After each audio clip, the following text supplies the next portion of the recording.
একদা মহানবী সাল্লাল্লাহু আলাইহি ওয়াসাল্লাম এক সাহাবীর প্রয়োজন মেটানোর জন্য এক ইহুদির কাছ থেকে ঋণ নেন। ঋণ গ্রহণের সময় কথা ছিল সঠিক সময় তা ফেরত দিতে হবে। তাই মহানবী সাল্লাল্লাহু আলাইহি ওয়াসাল্লাম সেই ইহুদিকে একটি তারিখের কথা বলেন, যেই তারিখে তিনি ঋণ ফেরত দেবেন।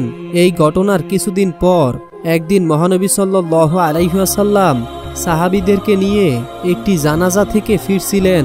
তখন তার সাথে ছিলেন হযরত আবু বকর সিদ্দিক রাদিয়াল্লাহু তাআলা আনহু এবং হযরত ওমর রাদিয়াল্লাহু তাআলা আনহুর মতো মহান সাহাবী। ঠিক সেই সময় ওই ইহুদি লোকটি নবী করিম সাল্লাল্লাহু আলাইহি ওয়াসাল্লামের গলার চাদর ধরে রাগান্বিত হয়ে এবং অভদ্র ভাষায় গালাগালি করতে লাগলো এবং বলল, হে মুহাম্মদ, আমার কাছ থেকে যে ঋণ নিয়েছিলি সেই ঋণ কোথায়? আমি তো তোমার পরিবারকে চিনি, ঋণ নিলে তোমার আর কোনো খবর থাকে না।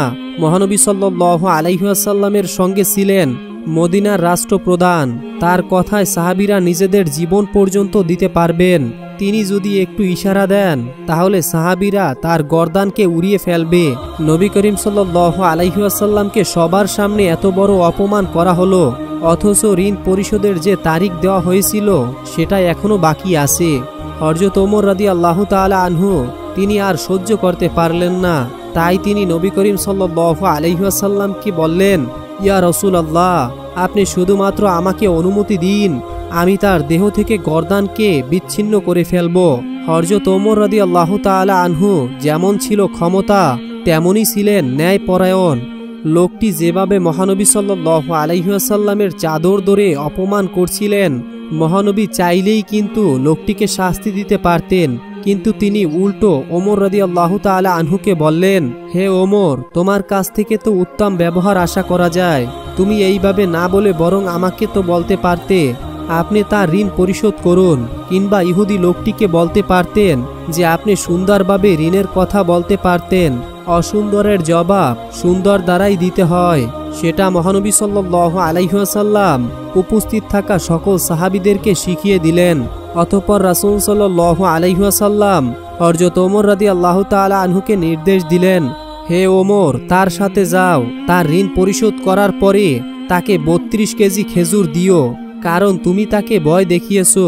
হযরত ওমর রাদিয়াল্লাহু তাআলা আনহু তাকে তার সাথে নিয়ে গেলেন এবং তাকে তার প্রাপ্য ঋণ পরিশোধ করলেন এবং তাকে আরও 32 কেজির মতো খেজুর দিলেন। এই ঘটনার পর ইহুদি তো অবাক হয়ে গেলেন। একে তো সে সময়ের আগে পাওনা দাবি করছিলেন, তার উপরে সবার সামনে নবী করিম সাল্লাল্লাহু আলাইহি ওয়াসাল্লামকে অপমান করেছে, তবুও নবী করিম সাল্লাল্লাহু আলাইহি ওয়াসাল্লাম তাকে তার পাওনা দিলেন এবং সাথে দিচ্ছেন আরও 32 কেজি খেজুর। তাই সেই ইহুদি জিজ্ঞাসা করলেন, অতিরিক্ত এগুলো কেন? ওমর রাদিয়াল্লাহু তাআলা আনহু বললেন, কারণ আমি তোমাকে হুমকি দিয়েছি, সেটার ফলাফল হিসাবে নবী করিম সাল্লাল্লাহু আলাইহি ওয়াসাল্লাম তোমাকে এই খেজুরগুলো দিতে বলল। এই কথা শুনে লোকটি বলল, ওমর, তুমি কি জানো আমি কে? ওমর রাদিয়াল্লাহু তাআলা আনহু বললেন, না, আমি জানি না তুমি কে। লোকটি বলল, আমি যায়েদ ইবনে সুনা। তার নাম শুনে হযরত ওমর রাদিয়াল্লাহু তাআলা আনহু চমকে গেলেন।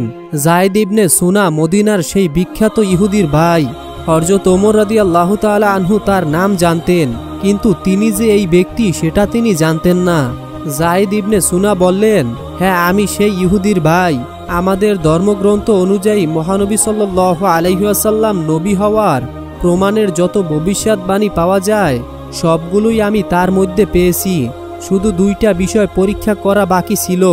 সেই 2টি ছিল, মহানবী সাল্লাল্লাহু আলাইহি ওয়াসাল্লামকে রাগালে তিনি সহনশীলতা দেখাতেন। কোনো ব্যক্তি তার কাছে এসে মূর্খের মতো আচরণ করলে তিনি বরং সেই মূর্খের সাথে ভালো আচরণ করবেন, অর্থাৎ তিনি মন্দের জবাব ভালোর মাধ্যমে দেন এবং অনুতামের জবাব তিনি উত্তম মাধ্যমে দেন। যায়েদ ইবনে সুনা নবী করিম সাল্লাল্লাহু আলাইহি ওয়াসাল্লামের মধ্যে সেই 2টি গুণ এবার দেখতে পেলেন। তিনি নবী করিম সাল্লাল্লাহু আলাইহি ওয়াসাল্লামকে রাগানো সত্ত্বেও নবীজি সাল্লাল্লাহু আলাইহি ওয়াসাল্লাম রাগ করেনি, উল্টো তার পাওনা অর্থের বিনিময়ে তাকে বেশি দিয়েছেন। এবার যায়েদ ইবনে সুনা বললেন, ওমর, তুমি সাক্ষী থাকো, আমি আল্লাহকে আমার রব হিসাবে, ইসলামকে আমার ধর্ম হিসাবে এবং মহানবী সাল্লাল্লাহু আলাইহি ওয়াসাল্লামকে আমার নবী হিসাবে মেনে নিলাম। আমার অনেক সম্পদ আছে, আমি আমার অর্থ সম্পদ ইসলামের পথে দান করে দিলাম। একদা হযরত আবু বকর রাদিয়াল্লাহু তাআলা আনহু এবং হযরত ওমর রাদিয়াল্লাহু তাআলা আনহু 3 দিন ধরে নবীকে খুঁজে পাচ্ছিলেন না। অবশেষে আবু বকর রাদিয়াল্লাহু তাআলা আনহু এবং হযরত ওমর রাদিয়াল্লাহু তাআলা আনহু মুনাফিকদের কাছে গেলেন। মুনাফিকদের কাছে গিয়ে হযরত ওমর রাদিয়াল্লাহু তাআলা আনহু তাদেরকে লক্ষ্য করে বললেন, হে মুনাফিকের বাচ্চারা, আমার নবীকে কোথাও খুঁজে পাচ্ছি না, কোথাও খুঁজে পাওয়া যাচ্ছে না। তোরা বল আমার নবী কোথায় আছে, না হলে আজ আমি তোদের সকলের গর্দানকে কেটে ফেলবো। তখন মুনাফিকরা বলল, হে ওমর, বিশ্বাস করো, আমরা কোথাও তোমার নবীকে দেখিনি। তখন হযরত আবু বকর রাদিয়াল্লাহু তাআলা আনহু হযরত ওমরকে বললেন, চলো আমরা সামনের রাস্তাটায় যেয়ে দেখি, যেখানে কিছু রাখালরা থাকে, তাদেরকে জিজ্ঞাসা করলে হয়তো তারা দয়াল নবীর খোঁজ পাওয়া যেতে পারে। অতঃপর তারা দুজন মিলে সামনের দিকে হাঁটতে শুরু করলো। কিছু দূর যাওয়ার পর তারা কিছু রাখালকে দেখতে পেলেন। তখন হযরত ওমর রাদিয়াল্লাহু তাআলা আনহু রাখালদেরকে জিজ্ঞাসা করলেন, তোমরা কি এদিক দিয়ে আমাদের বিশ্বনবীকে যেতে দেখেছো? তখন রাখালদের ভিতর থেকে একজন বলল, আজকে 3 দিন যাবৎ পাশের একটি গুহায় একটি লোক কান্না করেই চলছে। তার কান্নার জন্য আমাদের পশুগুলো আজকে 3 দিন যাবৎ কোনো ঘাস পানি খাচ্ছে না, বাচ্চারা দুধ পান করছে না, দুধে মুখ লাগাচ্ছে না। মনে হচ্ছে আমাদের পশুগুলো যেন 3 দিন যাবৎ কান্না করেই চলছে। ভাই, তোমরা তোমাদের লোককে নিয়ে যাও, তাইলে হয়তো আমাদের পশুগুলো আগের মতো খাওয়া শুরু করবে। এবার হযরত আবু বকর রাদিয়াল্লাহু তাআলা আনহু হযরত ওমর রাদিয়াল্লাহু তাআলা আনহুকে বললেন, ওমর, যার কান্না শুনে পশু পাখিরা পর্যন্ত খাওয়া দাওয়া ছেড়ে দিয়েছে, সে আর কেউই হবে না। তিনি আমাদের দয়াল নবী, তিনি আমাদের প্রিয় নবী হযরত মুহাম্মদ সাল্লাল্লাহু আলাইহি ওয়াসাল্লামই হবে। তখন হযরত আবু বকর নবীর খোঁজে গুহার দিকে চললেন।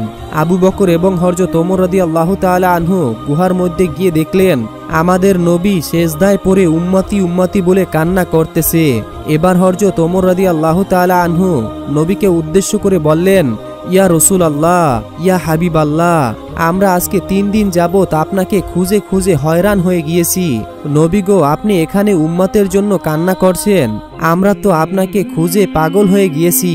ইয়া রাসূলুল্লাহ, আপনি উঠুন, আমরা আপনাকে নিতে এসেছি। এই কথা বলার পরও প্রিয় নবী হযরত মুহাম্মদ সাল্লাল্লাহু আলাইহি ওয়াসাল্লাম সিজদা থেকে মাথা উঠালেন না। তারপর হযরত আবু বকর রাদিয়াল্লাহু তাআলা আনহু বিশ্ব নবীকে বললেন, ইয়া রাসূলুল্লাহ, আপনি উম্মতের জন্য এত কান্না করতেছেন, হুজুর আপনি মাথা উঠান। আমি আবু বকর কথা দিলাম, আমার তামাম জিন্দেগির ইবাদত বন্দিগিগুলো আপনার উম্মতের জন্য সফরদ করে দিলাম, সঁপে দিলাম। তারপরও আমার দয়াল নবী মাথা উঠালেন না। তারপর হযরত আবু বকর এবং হযরত ওমর রাদিয়াল্লাহু তাআলা আনহু বাড়ির দিকে আসলেন। পথে হযরত আলী রাদিয়াল্লাহু তাআলা আনহুর সাথে সাক্ষাৎ হয়। তারপর হযরত আলীকে আবু বকর রাদিয়াল্লাহু তাআলা আনহু ও হযরত ওমর রাদিয়াল্লাহু তাআলা আনহু বিস্তারিত সবকিছু বললেন। তারপর হযরত আলী বাড়ি গিয়ে মা ফাতেমা এবং হাসান হোসাইনকে নিয়ে নবীজির গুহার মধ্যে চলে আসলেন। এবার হযরত ফাতেমা রাদিয়াল্লাহু তাআলা আনহা আমার নবীকে লক্ষ্য করে বললেন, আব্বাজান, আপনি কেমনে পারলেন আজকে 3 দিন যাবত আমাদেরকে ভুলে থাকতে? আমরা আপনাকে সমস্ত জায়গায় খুঁজে খুঁজে হয়রান হয়ে গিয়েছি। আপনার নাতি হাসান হোসাইন কান্না করতে করতে পাগল পারা হয়ে গিয়েছে। আব্বাজান, আপনি উঠুন, আমরা আপনাকে নিতে এসেছি। তারপরেও আমার নবী মাথা উঠালেন না। এবার হযরত ফাতেমা রাদিয়াল্লাহু তাআলা আনহা আমার নবীকে বললেন, ইয়া রাসূলুল্লাহ, আমি ফাতেমা কথা দিচ্ছি, আমার আদরের হাসান এবং হোসাইন আপনার উম্মতের জন্য কোরবানি করে দিলাম। তখনই আল্লাহ পাক রব্বুল আলামিন হযরত জিবরাইল আলাইহিস সালামকে ডেকে বললেন, হে জিবরাইল, তুমি এখনই যাও, গিয়ে আমার বন্ধুকে মাথা উঠাতে বলো এবং কান্না বন্ধ করতে বলো। জিবরাইল, আমার বন্ধুকে জানিয়ে দাও, আমি আল্লাহ কথা দিচ্ছি, আমার বন্ধুকে জিজ্ঞাসা না করে আমার বন্ধুর একটা উম্মতকেও আমি জাহান্নামে দেব না। অতঃপর জিবরাইল আলাইহিস সালাম রাসূল সাল্লাল্লাহু আলাইহি ওয়াসাল্লামের কাছে এসে আল্লাহ রাব্বুল আলামিনের সমস্ত কথাগুলো নবীকে শুনিয়ে দিলেন। এরপরে আমাদের নবী বিশ্বনবী হযরত মুহাম্মদ সাল্লাল্লাহু আলাইহি ওয়াসাল্লাম সিজদা থেকে মাথা উঠালেন। আল্লাহু আকবার। একদা উম্মে আয়মান কোনো এক দরকারে হযরত ফাতেমা রাদিয়াল্লাহু তাআলা আনহার বাড়িতে যান। ফাতেমা রাদিয়াল্লাহু তাআলা আনহার দরজার সামনে গিয়ে উম্মে আয়মান ডাকতে লাগলেন, কিন্তু ভেতর থেকে কেউ কোনো কথা বলতেছে না। উম্মে আয়মান আবারও দরজায় নক করলেন, কিন্তু ভেতর থেকে কেউ দরজা খুলতেছে না। তারপর উম্মে আয়মান দরজার ফাঁক দিয়ে ঘরের ভিতরে তাকিয়ে দেখলেন হযরত ফাতেমা রাদিয়াল্লাহু তাআলা আনহা রুটির জাতা পিষতে পিষতে ঘুমিয়ে পড়েছে, আর তার খাটের উপরে একজন মহিলা বসে তাসবিহ পাঠ করছে এবং আরেকজন মহিলা হাসান ও হোসাইন রাদিয়াল্লাহু তাআলা আনহুকে দোলনার মধ্যে দোল খাওয়াচ্ছে। এই দৃশ্য দেখার পর উম্মে আয়মান মা ফাতেমা রাদিয়াল্লাহু তাআলা আনহার বাড়ি থেকে চলে গিয়ে নবীজির দরবারে এসে নবীজিকে সালাম দিলেন এবং উম্মে আয়মান নবীজিকে বললেন, ইয়া রাসূলুল্লাহ, আমি কোনো এক দরকারে ফাতেমার বাড়িতে গিয়েছিলাম। আমি বাইরে থেকে তাকে ডাক দিলাম, কিন্তু ভেতর থেকে কোনো সাড়া শব্দ পেলাম না। এরপরে কয়েকবার ডাক দেওয়ার পরে যখন কোনো সাড়া শব্দ আমি পেলাম না, তখন দরজার ফাঁক দিয়ে আমি উকি মেরে দেখতে লাগলাম যে ভেতরে কেউ আছে কিনা। তারপরে আমি তার ঘরের ভিতরে এমন দৃশ্য দেখতে পেলাম। এরপরে নবীকে বিস্তারিত বলল। তারপর নবীজি উম্মে আয়মানকে বললেন, আমার মেয়ে ফাতেমা রুটির জাতা পিষতে পিষতে ক্লান্ত শরীর নিয়ে ঘুমিয়ে পড়েছে, কিন্তু তখনও তার তাসবিহ পাঠ করা বাকি ছিল। তাই আমার আল্লাহ রব্বুল আলামিন হযরত ফাতেমা রাদিয়াল্লাহু তাআলা আনহার ঘরে দুইজন ফেরেশতা পাঠিয়ে দেন। হযরত হাসান ও হোসাইন রাদিয়াল্লাহু তাআলা আনহুকে দোলনায় দোলনা খাওয়াচ্ছে। তুমি যেই দুইজন মহিলাকে দেখেছো তারা কোনো মহিলা নয়, তারা আল্লাহ রব্বুল আলামিনের পাঠানো ফেরেশতা। তখন উম্মে আয়মান এই কথা শুনে আল্লাহু আকবার বলে নবীর দরবার থেকে বের হয়ে পড়েন। আর কিছুদিন পরে বিশ্বনবী হযরত মুহাম্মদ সাল্লাল্লাহু আলাইহি ওয়াসাল্লাম হযরত ফাতেমা রাদিয়াল্লাহু তাআলা আনহার বাড়িতে গেলেন তাকে দেখার জন্য। নবী যখন ফাতেমার ঘরের মধ্যে প্রবেশ করলেন, তখন ফাতেমার মুখটা অনেকটাই মলিন দেখাচ্ছিল। তখন নবীজি ফাতেমাকে জিজ্ঞাসা করলেন, মা, তুমি কি অসুস্থ? তোমার কি অসুখ হয়েছে? তোমাকে এমন অসুস্থ দেখাচ্ছে কেন?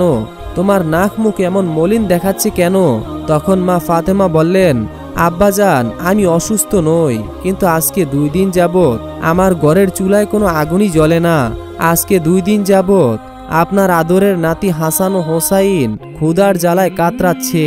ক্ষুধার যন্ত্রণায় 2 ভাই গলাগলি করে কান্না করতেছে। এবার আমাদের নবী ফাতেমাকে বললেন, মা, দুঃখ করো না, কান্না করো না, ধৈর্য ধারণ করো।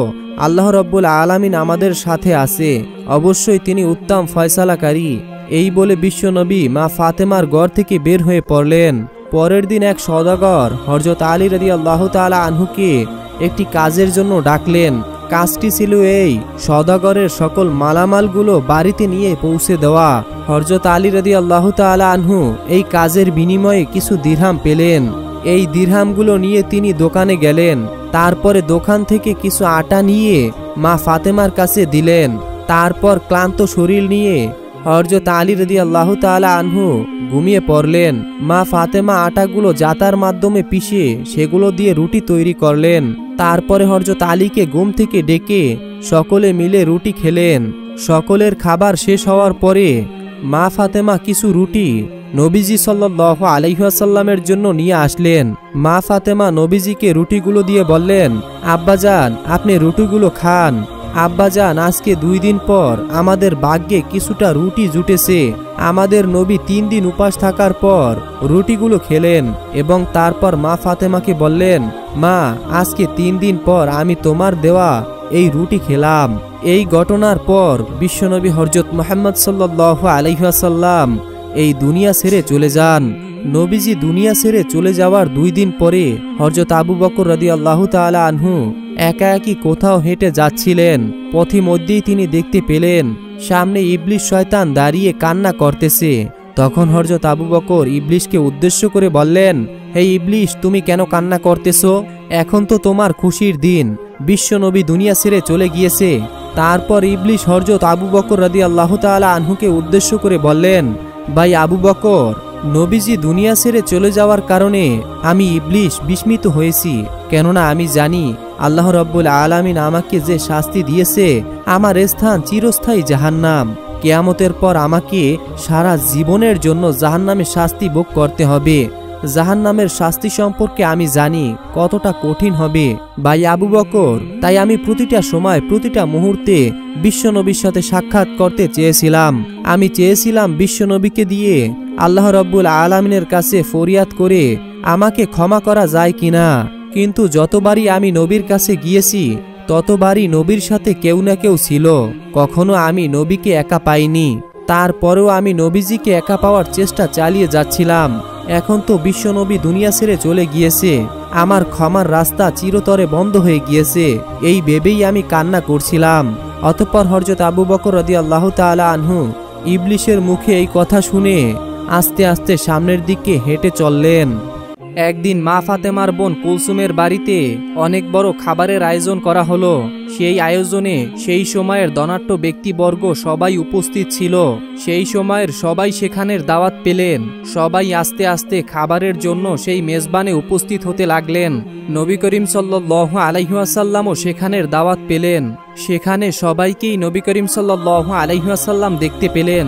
তারপর কুলসুম নবী করিম সাল্লাল্লাহু আলাইহি ওয়াসাল্লামকে সালাম দিলেন এবং বললেন, হে আল্লাহর প্রেরিত রাসূল, হে আমার পিতা, আপনি এসেছেন, আমি অনেক খুশি হয়েছি, আপনি এখানে বসুন। আমরা আপনারা অনেকেই জানি এবং অনেকেই জানি না, কুলসুম ছিলেন ধন সম্পদের দিক থেকে অনেকটাই স্বাবলম্বী। পক্ষান্তরে মা ফাতেমা ছিলেন অত্যন্ত গরিব, কিন্তু অত্যন্ত গরিব হলেও তিনি দিন প্রচার এবং ঈমান আমলের দিক থেকে ছিলেন অটল। কেনই বা থাকবে না? মা ফাতেমা হলেন জান্নাতের সর্দারিনী। তিনি জান্নাতুল ফেরদাউসে সকল জান্নাতি নারীদের প্রতিনিধিত্ব করবেন। কুলসুমের বাড়িতে বিভিন্ন রকমের খাবারের আয়োজন করা হলো। মহানবী হযরত মুহাম্মদ সাল্লাল্লাহু আলাইহি ওয়াসাল্লাম বললেন, মা কুলসুম, তুমি তো সবাইকেই এখানে আমন্ত্রণ জানিয়েছো, সবাইকেই আমি দেখতে পাচ্ছি। শহরের বিভিন্ন লোক এখানে এসেছে তোমার মেজবানে অংশগ্রহণ করার জন্য। সবাই নিশ্চয়ই ভালো মন্দ খাবার খেয়ে এখান থেকে যাবে। নিঃসন্দেহে অনেক সুন্দর এবং ভালো একটি আয়োজন করেছো তুমি। মা কুলসুম, তুমি কাকে কাকে এখানে আমন্ত্রণ জানিয়েছো? কুলসুম বললেন, হে আমার পিতা, হে আল্লাহর রাসূল, আমি আমার এই মেজবানে এই শহরের ধনাঢ্য ব্যক্তিবর্গ সবাইকেই আমন্ত্রণ জানিয়েছি। আব্বাজান, শহরের সকল পণ্ডিত বিজ্ঞানীদের এখানে আমন্ত্রণ জানিয়েছি। নবী করিম হযরত মুহাম্মদ সাল্লাল্লাহু আলাইহি ওয়াসাল্লাম বললেন, তুমি সবাইকেই এখানে আমন্ত্রণ করেছো, কিন্তু একজনকে তুমি আমন্ত্রণ করনি। কুলসুম তখন বলল, কে বাবা, কাকে আমি আমন্ত্রণ করিনি? নবী করিম সাল্লাল্লাহু আলাইহি ওয়াসাল্লাম বললেন, সেটা তোমার অজানা হওয়ার কথা নয়, সেটা তোমার অবশ্যই জানার কথা। সে তোমার রক্তের সম্পর্ক, সে তোমার আপন বোন ফাতেমা। এই কথা শুনে কুলসুম একটু চুপ হয়ে রইল। ফাতেমাকে সে ইচ্ছা করেই আমন্ত্রণ করেনি, কারণ ফাতেমা ছিল অনেকটাই গরিব, তার পোশাক আশাক ভালো ছিল না। কুলসুম ভেবেছিল ফাতেমা যদি এই অনুষ্ঠানে আসে তাহলে তার মান সম্মান হানি হবে, তাই তিনি তাকে আমন্ত্রণ করেনি। এদিকে কুলসুম যখন অনেক বড় মেজবানের আয়োজন করলো, ভালো ভালো কোরমা পোলাওয়ের আয়োজন করলো, মা ফাতেমার ওই বোন কুলসুম শহরের সবাইকে আমন্ত্রণ করে খাওয়াচ্ছেন। তখন পক্ষান্তরে একবেলা খেতেও পারছিল না মা ফাতেমা এবং প্রিয়নবী হযরত মুহাম্মদ সাল্লাল্লাহু আলাইহি ওয়াসাল্লামের আদরের নাতি ইমাম হোসাইন এবং হাসাইন ক্ষুধার জ্বালায় তারা কাতরাচ্ছিল এবং বলছিল, মা, আমাদের খুবই ক্ষুধা লেগেছে, আমরা আর ক্ষুধার জ্বালা সহ্য করতে পারছি না, তুমি আমাদেরকে কিছু খেতে দাও। মা ফাতেমার চোখ থেকে অজর দ্বারায় পানি ঝরছিল এবং তিনি আল্লাহর কাছে বলছিল, হে আল্লাহ, আমার ঘরে তো কোনো খাবার নেই, কোনো দিরহামও নেই, এই মাসুম বাচ্চাদের মুখে আমি কি তুলে দিব? এখন না হয় আমি ক্ষুধার জ্বালা সহ্য করতে পারছি, কিন্তু এই মাসুম বাচ্চা দুটো ক্ষুধার জ্বালা সহ্য করতে পারছে না। মা ফাতেমার কান্নায় আল্লাহ তাআলার আরশ কেঁপে উঠল। হায় আল্লাহ, আপন বোনের বাসায় কত মানুষই না খাবার খাচ্ছে, অথচ মা ফাতেমার বাসায় কোনো খাবার নেই। হাসান হোসাইন তারা একবেলা খাবারের জন্য ক্ষুধার জ্বালায় কাতরাচ্ছে। তখনই মা ফাতেমার বোন কুলসুমের বাড়িতে ভালো ভালো রান্না করা হচ্ছে, ভালো ভালো খাবারের আয়োজন করা হচ্ছে। মেজবানে অনেক মানুষ এসেছে, অনেক মানুষই দাওয়াত পেয়েছে, কিন্তু গরিব বলে মা ফাতেমা দাওয়াত পেল না। মা ফাতেমাকে কুলসুম দাওয়াত দিল না। নবী করিম সাল্লাল্লাহু আলাইহি ওয়াসাল্লাম কুলসুমকে বললেন, সে তোমার আপন বোন, এখানে সবাই যেহেতু এসেছে তারও আসার প্রয়োজন ছিল, তোমার তাকে আমন্ত্রণ করা উচিত ছিল। কুলসুম মহানবী সাল্লাল্লাহু আলাইহি ওয়াসাল্লামকে খাবার খেতে বসার জন্য অনুরোধ করলেন এবং সে এগিয়ে গিয়ে অন্যদিকে চলে গেল। সবাই খাবার খেতে বসে গেল এবং খাবার চুলা থেকে উঠাতে লাগলো। কুলসুম সবকিছুর তাদারকি করতে লাগলো। এদিকে নবী করিম সাল্লাল্লাহু আলাইহি ওয়াসাল্লাম দুঃখ আর ভারাক্রান্ত মন নিয়ে দাঁড়িয়ে রইলেন।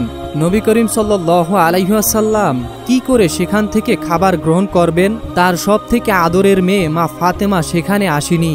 তার কলিজার টুকরা নাতি হাসান হোসাইন ক্ষুধার জ্বালায় কাতরাচ্ছে। হায় আল্লাহ, এই নিদারুণ অবস্থা দেখে নবী করিম সাল্লাল্লাহু আলাইহি ওয়াসাল্লামের মনেও অনেকটা কষ্ট লাগলো। তারপর মা ফাতেমার কাছে যখন হাসান হোসাইন ক্ষুধার জ্বালায় চিৎকার করছিল, মা ফাতেমা কোনো উপায় না পেয়ে চুলায় শুধু গরম পানি ফুটাতে লাগলো এবং হাসান হোসাইনকে বলতে লাগলো, এই তো বাবা, একটু পরেই খাবার হয়ে যাবে, তোমরা যাও পাহাড়ের কাছে গিয়ে খেলা করো, আমি রান্না করেই তোমাদেরকে ডাকবো। আসলে চুলায় তো কোনো খাবারই ছিল না, শুধু গরম পানি দিয়ে ফুটাচ্ছিলেন মা ফাতেমা, কারণ ছেলেদেরকে তো কিছু একটা বোঝাতে হবে। তার ঘরে কোনো খাবারই নেই, সে শুধু এই অবস্থায় দেখছিলেন এবং তার চোখ থেকে অজরে পানি ঝরছিল। পক্ষান্তরে তার আপন বোনের বাসায় অনেক ধরনের খাবারের আয়োজন হতে লাগলো।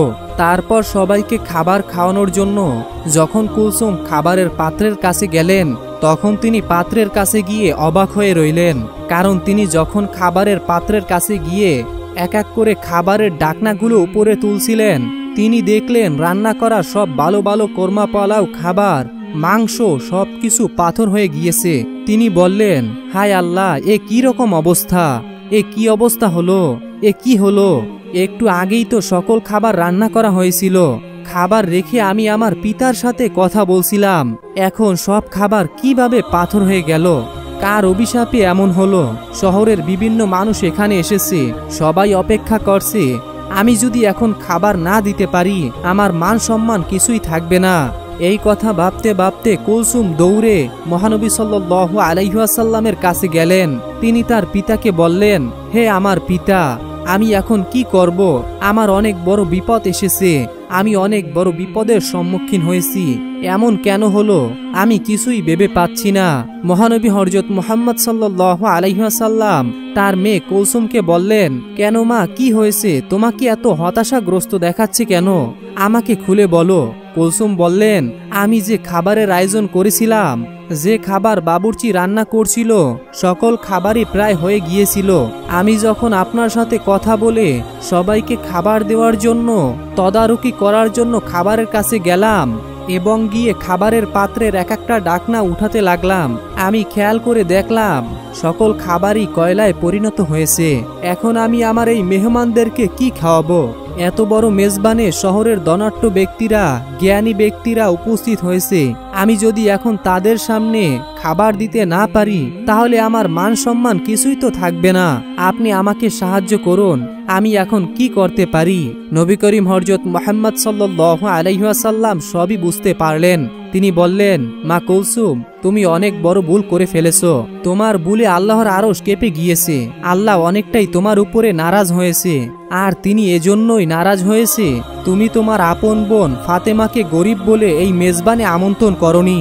তারা আজকে অনেকদিন যাবৎ ক্ষুধার যন্ত্রণায় কাতরাচ্ছে, তার মাসুম বাচ্চা হাসান হোসান ভালো মন্দ তো দূরের কথা, দুবেলা পেট ভরে খেতেও পারছে না, অথচ আপন বোনের ছেলে তুমি তাদেরকে মেজবানে আমন্ত্রণ করনি। শহরের সকল মানুষকে তুমি আমন্ত্রণ করেছো, আর সে গরিব বলে, তার পোশাক আশাক ভালো না বলে তুমি তাকে আমন্ত্রণ করনি। সে মনে অনেক কষ্ট পেয়েছে, তার মাসুম বাচ্চা ক্ষুধার জ্বালায় কাতরাচ্ছে।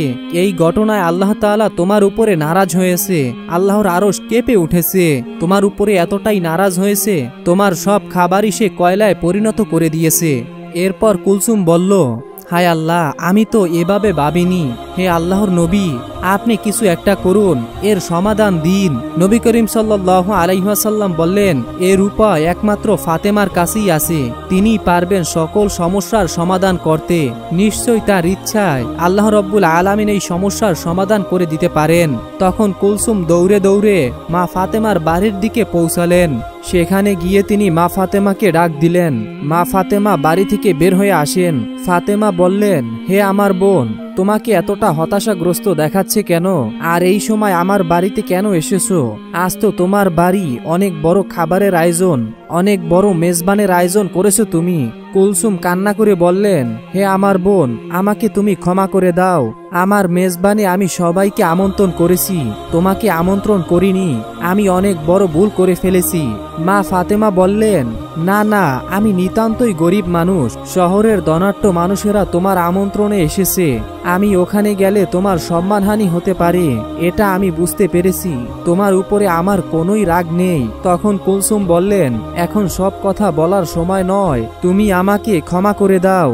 তোমাকে আমন্ত্রণ করিনি বিদায় মহান আল্লাহ রব্বুল আলামিন আমার উপরে নারাজ হয়েছে। আমি যখনই সবাইকে খাবার দিতে যাব তখন দেখি আমার সব খাবারই কয়লায় পরিণত হয়ে গিয়েছে। তুমি এখনই সেখানে চলো। আমার পিতা নবী করিম সাল্লাল্লাহু আলাইহি ওয়াসাল্লামও সেখানে রয়েছে। হে আমার বোন, তুমি যদি ওখানে উপস্থিত না হও তাহলে ওই সমস্যার সমাধান হবে না এবং আমি শহরের কাউকেই খাবার দিতে পারবো না। তারা সবাই উপস্থিত রয়েছে, তাদের কাউকে খাবার দিতে না পারলে তোমার আপন বোন কুলসুমের মান সম্মান কিছুই থাকবে না। এই কথা শুনে মা ফাতেমা বললেন, ঠিক আছে, আমি তোমার কষ্টের কথা বুঝতে পেরেছি, তুমি হতাশ হইও না, চলো দেখি কি করা যায়।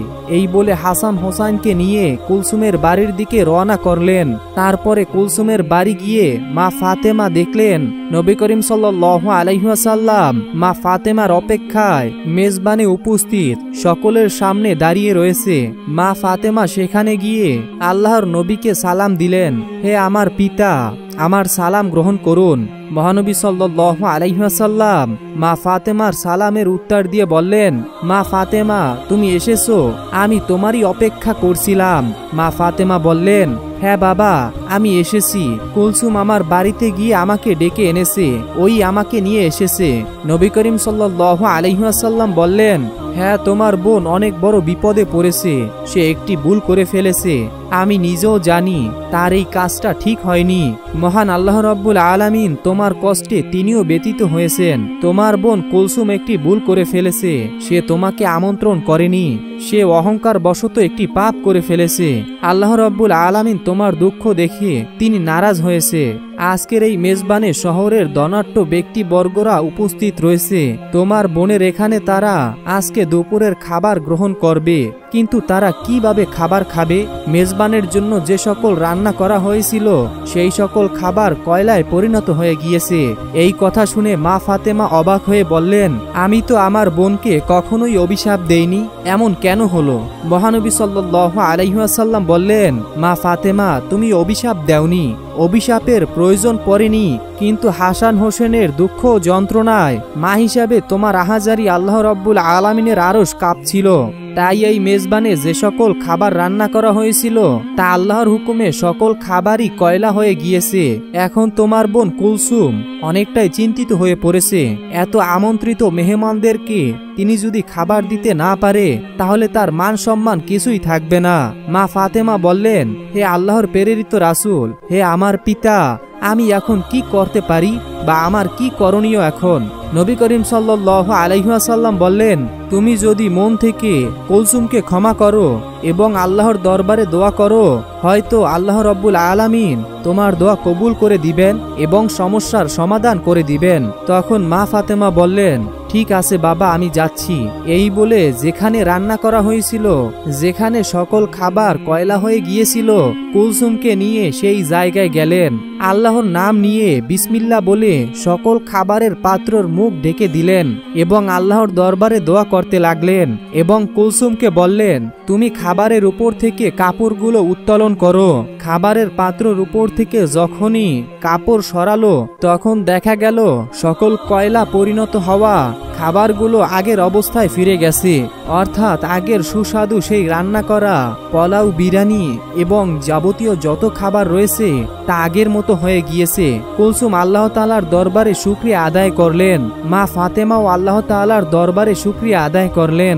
তখন কুলসুমকে বললেন, নাও বোন, তুমি এখনই আমন্ত্রিত সকলকে এই খাবার পরিবেশন করো। কুলসুম ফাতেমাকে ধন্যবাদ দিয়ে বললেন, তুমি আমাকে ক্ষমা করে দাও, অহংকার বশত অর্থ সম্পদের লোভে আমি অন্ধ হয়ে গিয়েছিলাম। প্রিয় দর্শক, আল্লাহর রাসূল সাল্লাল্লাহু আলাইহি ওয়াসাল্লাম বলেছেন, যার অন্তরে একটি সরিষার দানা পরিমাণ অহংকার থাকবে সে জান্নাতে প্রবেশ করতে পারবে না। তাই কখনোই অহংকার করা যাবে না। বিনয় হলো একজন মুমিনের গুণ। আল্লাহ রাব্বুল আলামিন আমাদের সবাইকে অহংকার থেকে দূরে থাকার তৌফিক দান করুন, আমিন। সবাই কমেন্টে আমিন লিখুন। তারপরে মা ফাতেমা ও কুলসুম নবী করিম করিম সাল্লাল্লাহু আলাইহি ওয়াসাল্লামের কাছে আসলেন। নবী করিম সাল্লাল্লাহু আলাইহি ওয়াসাল্লাম মা ফাতেমাকে ধন্যবাদ জানিয়ে আল্লাহর দরবারে শুকরিয়া আদায় করলেন। প্রিয় দর্শক, কুলসুমের মেজবানের এই ঘটনাটি ইসলামিক অনেক বইতেই রয়েছে। আপনার কাছে এই ভিডিওটি কেমন লেগেছে তা অবশ্যই কমেন্টে জানাবেন এবং ভিডিওটিতে এখনই একটি লাইক করবেন এবং চ্যানেলে নতুন হলে চ্যানেলটিকে সাবস্ক্রাইব করবেন। একদা হযরত ফাতেমা রাদিয়াল্লাহু তাআলা আনহা জায়নামাজে বসে কাঁদছিলেন। তার দু চোখের পানিতে বুক ভেসে যাচ্ছিল। এমন সময় হযরত মুহাম্মদ সাল্লাল্লাহু আলাইহি ওয়াসাল্লাম ফাতেমার বাড়িতে আগমন করলেন এবং ফাতেমার ঘরে প্রবেশ করে দেখতে পেলেন জায়নামাজে বসে ফাতেমা রাদিয়াল্লাহু তাআলা আনহা অজরে কান্না করছেন। তখন বিশ্বনবী হযরত মুহাম্মদ সাল্লাল্লাহু আলাইহি ওয়াসাল্লাম মা ফাতেমা রাদিয়াল্লাহু তাআলা আনহাকে উদ্দেশ্য করে বললেন, হে আমার কলিজার টুকরা মেয়ে ফাতেমা, তুমি তোমার জায়নামাজের কোণা উল্টে দেখো। তখন ফাতেমা রাদিয়াল্লাহু তাআলা আনহা তার জায়নামাজের কোণা উল্টে চমকে উঠলেন। তিনি বললেন, এ কি আব্বাজান, এ যে গলিত স্বর্ণ অলংকার বয়ে যাচ্ছে। তখন হযরত মুহাম্মদ সাল্লাল্লাহু আলাইহি ওয়াসাল্লাম বললেন, মা ফাতেমা, তোমার প্রয়োজন মতো স্বর্ণ অলংকার উঠিয়ে রাখো, যাতে তা দ্বারা তোমার সংসার পরিবার পরিচালনা করতে পারো এবং দুনিয়াবি আরামায়েশ করতে পারো। কিন্তু মনে রাখবে, দুনিয়ার সুখ শান্তি ক্ষণস্থায়ী, পরকালের সুখ শান্তি কিন্তু চিরস্থায়ী। এখন তুমি বুঝে বলো, হে মা ফাতেমা, দুনিয়ার সুখ শান্তি চাও নাকি আখেরাতের সুখ শান্তি চাও? হযরত মুহাম্মদ সাল্লাল্লাহু আলাইহি ওয়াসাল্লামের মুখে এমন কথা শুনে হযরত ফাতেমা রাদিয়াল্লাহু তাআলা আনহা জায়নামাজের কোণা ছেড়ে দিয়ে নবীজিকে বললেন, আব্বাজান, আমার দুনিয়ার সুখ শান্তির কোনোই প্রয়োজন নেই, আমি আখেরাতের সুখ শান্তির দিকে দৌড়াতে চাই। অনুরূপ আরো একদিনের ঘটনা। একদিন ফাতেমা রাদিয়াল্লাহু তাআলা আনহা এমন দুর্বল হয়ে পড়েছিলেন যে তিনি বিছানা থেকেই উঠতে পারছিলেন না। এই ঘটনা হযরত মুহাম্মদ সাল্লাল্লাহু আলাইহি ওয়াসাল্লামের কাছে পৌঁছালেন। নবী করিম সাল্লাল্লাহু আলাইহি ওয়াসাল্লাম ফাতেমাকে দেখার জন্য তার বাড়িতে তাশরিফ আনলেন। নবী করিম সাল্লাল্লাহু আলাইহি ওয়াসাল্লাম ফাতেমার দরওয়াজায় উপস্থিত হয়ে ফাতেমাকে ডাকলেন, কিন্তু ভিতর থেকে কোনোই আওয়াজ আসলো না। নবী করিম সাল্লাল্লাহু আলাইহি ওয়াসাল্লাম আবারও ডাক দিলেন, কিন্তু ভিতর থেকে কোনোই আওয়াজ আসলো না। তিনবারের মাথায় বিশ্বনবী মা ফাতেমাকে উদ্দেশ্য করে ডাকলেন। তখন ভিতর থেকে হযরত ফাতেমা রাদিয়াল্লাহু তাআলা আনহা জবাব দিলেন, আব্বাজান, আমি কেমনে দরওয়াজা খুলবো? আমার গায়ে ছোট একটি চাদর, পায়ের দিকে টানলে মাথার দিক বের হয়ে যায়, মাথার দিকে টানলে পায়ের দিক বের হয়ে যায়। তখন বিশ্বনবী সাল্লাল্লাহু আলাইহি ওয়াসাল্লাম দরওয়াজার বাহির থেকে তার মাথার রুমালটি দরওয়াজার ফাঁক দিয়ে ভিতরে দিয়ে মা ফাতেমাকে বললেন, মা, আমার রুমালটা মাথার দিকে দিয়ে দাও। তখন ফাতেমা রাদিয়াল্লাহু তাআলা আনহা রুমালটা তার মাথায় দিয়ে দরওয়াজা খুলে দিলেন। তখন বিশ্বনবী ঘরের ভিতরে ঢুকে দেখলেন ফাতেমার চোখ মুখ মলিন হয়ে আছে। তখন বিশ্বনবী ফাতেমাকে বললেন, মা, তোমার কি অসুখ হয়েছে? ফাতেমা রাদিয়াল্লাহু তাআলা আনহা তখন বিশ্বনবীকে বললেন, আব্বাজান, কয়েকদিন যাবত উপাস থাকতে থাকতে ক্ষুধার জ্বালায় মাথা ব্যথায় দুর্বল হয়ে গিয়েছি। এটা শুনে হযরত ফাতেমা রাদিয়াল্লাহু তাআলা আনহাকে বিশ্বনবী বললেন, আমিও আজ 3 দিন যাবত উপবাসী, অথচ আমি আল্লাহর নিকট তোমার চেয়েও অধিক প্রিয়। আমি চাইলে তিনি দুনিয়ার সবচাইতে ভালো খাবার আমাকে খাওয়াতেন, কিন্তু আমি দুনিয়ার উপরে আখিরাতকে প্রাধান্য দিয়েছি। তখন নবী করিম সাল্লাল্লাহু আলাইহি ওয়াসাল্লাম ফাতেমাকে বললেন, হে মা ফাতেমা, ধৈর্য ধারণ করো, নিশ্চয়ই সুসংবাদ রয়েছে। আল্লাহর শপথ করে বলছি, বেহেশতে তুমি হবে রমণী কুলের সর্দারিনী, বেহেশতের চাবি থাকবে তোমার হাতে। বিশ্বনবীর মুখে এমন কথা শুনে ফাতেমা রাদিয়াল্লাহু তাআলা আনহা অবাক হয়ে চমকে উঠলেন। তিনি বিশ্বনবীকে বললেন, আব্বাজান, তাহলে বিবি মরিয়ম এবং বিবি আসিয়ার কি হবে?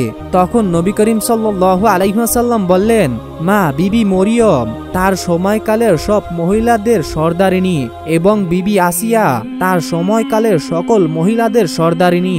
আর তুমি হলে এখন থেকে নিয়ে কিয়ামত পর্যন্ত যত মহিলা আছে সকল সর্দারিনী হিসাবে তুমি বেহেশতে থাকবে।